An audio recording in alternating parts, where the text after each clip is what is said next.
Hi and welcome to a very hot midweek update. As you can see, it's 30 degrees in the actual bedding of the worm bin, and that's probably about as hot as the worms would like it. So we're ready to go with ground eggshells, a little bit more than 1.5 kilos of fruit scraps and shredded cardboard. You'll notice I don't use a lid on my bins. I prefer to top up with shredded paper. The shredded paper does a very good job at letting oxygen through the bin and also keeping fruit flies out, and you'll notice the sides of the bin are dry. One of the problems with the closed plastic systems is you get a lot of moisture in the bin, and that encourages the worms to go exploring, which we don't really want them to do. We want them to stay where they are and carry on processing the food. The sides are dry, there's no obnoxious smell from the bin, so there's no evidence of any mass escapes, which means that as of now the worms are still quite happy with this bin. You'll also notice that the kilo of food which we fed 4 days ago is all gone. The yellow flecks you see throughout is the outermost shell of the melon skins, and they too will break down in time in the compost, but the worms are pretty much done with them. There's a couple of pot worms in the bin, as you'll see. Not a problem at all. The pot worms will always be there. They live quite happily side by side with the composting worms, and they do the same job. So a small amount of pot worms in your bin, no problem at all. It doesn't mean your bin is acidic. It's if you have millions of them, and you will notice if you have a lot of pot worms that there's a problem. These guys, the only sort of issue with them, with the red worms, is they're competing for the same food resources, although they're doing the same job, so the end result is pretty much the same. All I'm going to do now is, same as I did 4 days ago, is I'm just going to loosen up the bedding and the material there and let some oxygen through. We want to keep it aerobic. We don't want it going anaerobic.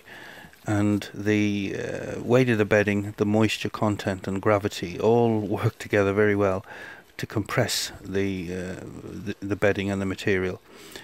If you have a lot, it means it could go anaerobic quite quickly, and we don't want that. We want to keep it well oxygenated, so we want those aerobic microbes working through the waste, breaking things down, and we want the worms chomping away happily on them.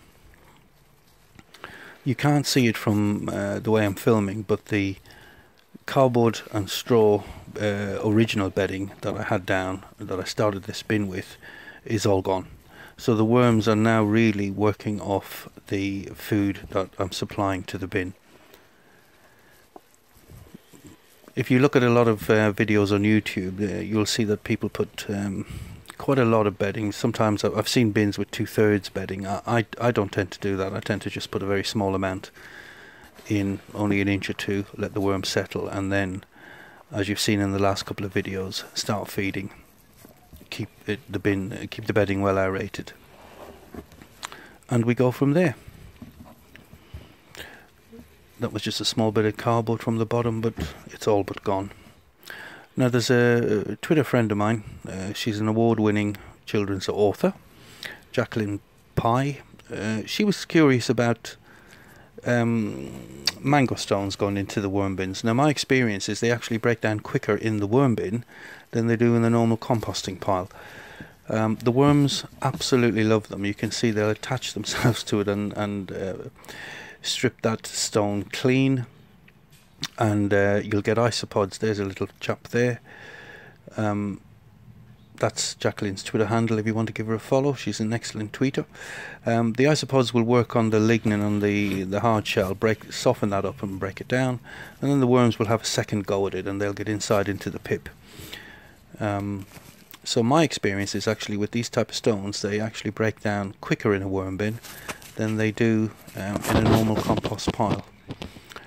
This is from another bin, but it's just to show you that's all that's left of a mango stone, and it would be the same with peach stones and any other hard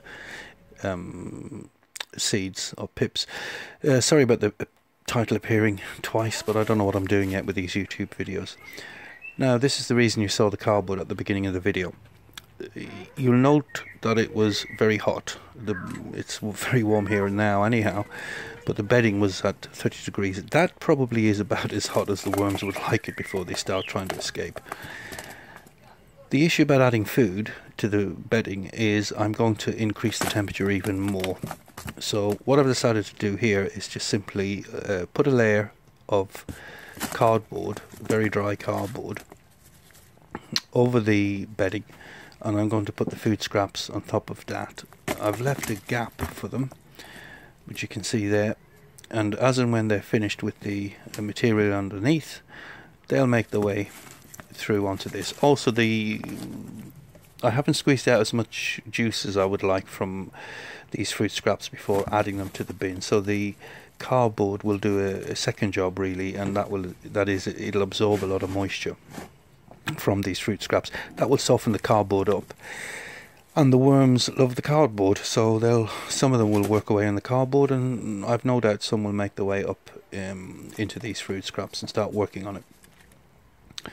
Because we saw the potworms, we didn't see enough really for it to be a huge issue, but there probably is more there than what we saw, so that's the reason this week I'm going to add some more ground eggshells, and that's to control the acidity of the bin. And like I said in the last video, it also gives the worms grit for their gizzards, which they use to break down food, and it'll add calcium to the final product, which is a very good nutrient for the plants. So once this is done, I'm just going to cover up to the top with the shredded paper again, and I'll probably come back on Saturday or Sunday just to have a look at it to see how the worms are getting on. I may do a quick update then, or I may leave it until later on in the week if there hasn't been much change in this bin. So that's it for now really. I hope you enjoyed this update, and I'll talk to you soon. Bye.